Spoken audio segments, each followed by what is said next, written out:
Assalamualaikum teman-teman. Hai, selamat datang di podcast pertama kita. Bagaimana nih kabar teman-teman semua hari ini? Semoga kalian sehat ya dan selalu berada pada lindungan Allah SWT. Sebelum itu, kita mau perkenalan diri dulu nih. Dengan saya sendiri, Umi Rasyidatul Kiftia, biasa dipanggil Kiftia. Dan saya Fadia Ulil Absor atau biasa dipanggil Fadia. Nah, jadi gini, pada kesempatan kali ini kita bakalan ngobrolin tentang sesuatu yang berkaitan dengan konsep memperkuat ukhuwah Islamiyah dalam Al-Quran. Tapi sebelum itu, kamu udah tahu belum apa itu ukhuwah Islamiyah?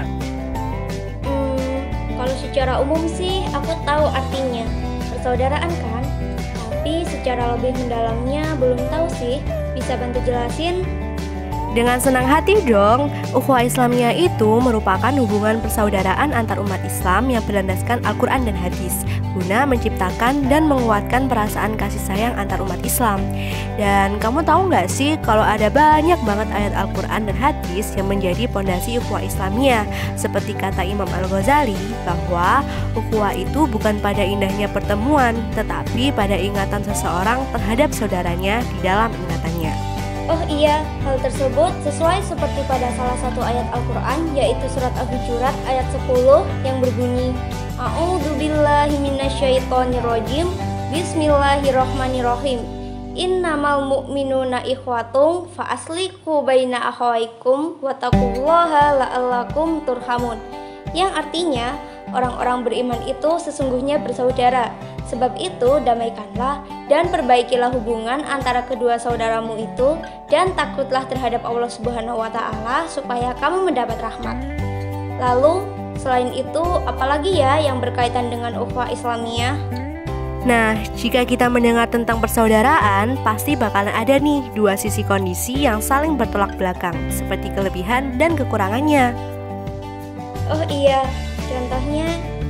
Contoh dari kelebihannya adalah pertama, munculnya sikap peduli terhadap sesama muslim.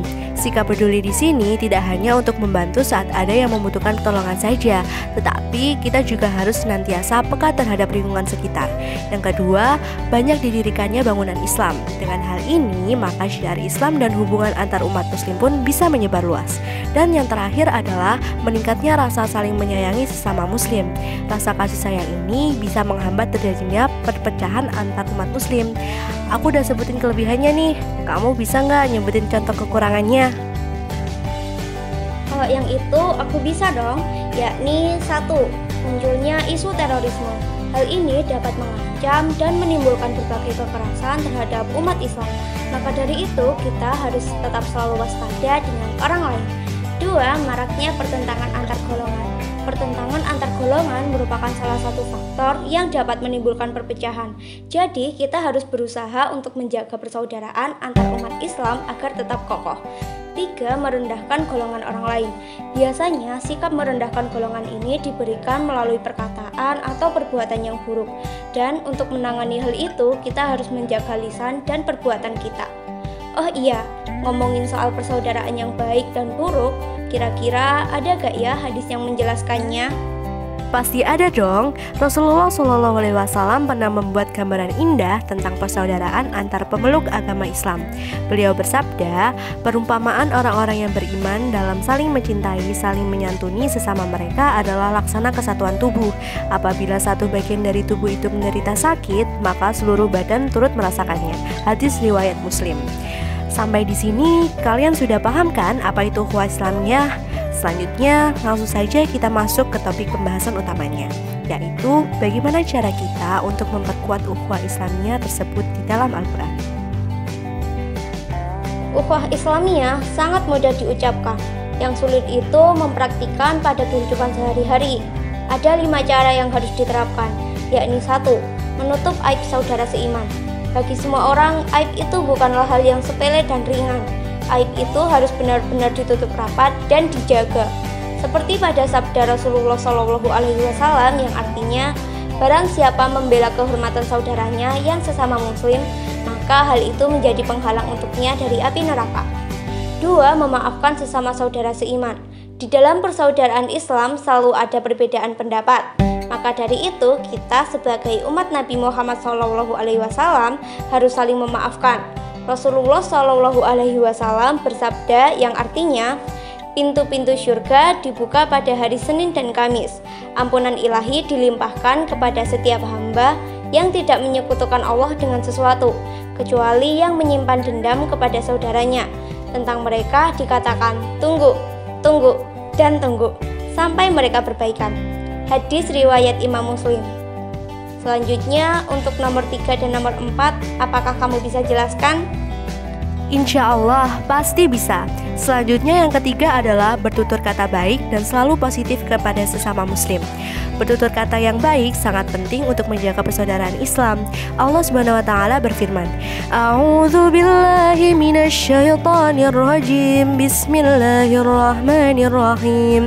Ya ayyuhalladzina amanu jtanibu katsiran minadh-dhanni inna ba'dadh-dhanni itsmu wa la tajassasu wa la yaghtab ba'dukum ba'dha. Yang artinya, hai orang-orang yang beriman, jauhilah kebanyakan prasangka. Sesungguhnya sebagian dari prasangka itu adalah dosa. Dan janganlah kamu mencari-cari kesalahan orang lain, dan janganlah sebagian kamu menggunjing sebagian yang lain. Quran Surat Al-Hujurat ayat 12. Dan yang nomor 4 adalah saling mendoakan sesama umat muslim yang lainnya, baik itu masih ada atau sudah meninggal.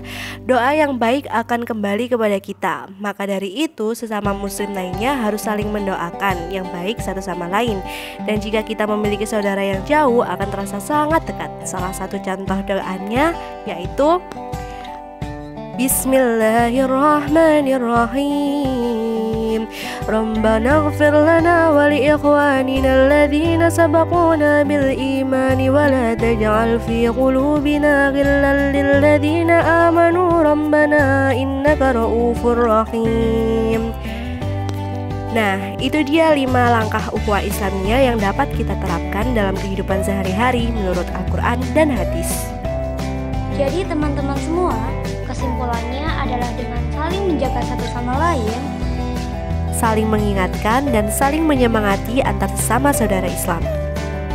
Itu dia pendapat kami tentang konsep memperkuat ukhuwah Islamiyah dalam Al-Quran. Terima kasih sudah meluangkan waktu kalian untuk mendengarkan podcast ini. Semoga bermanfaat.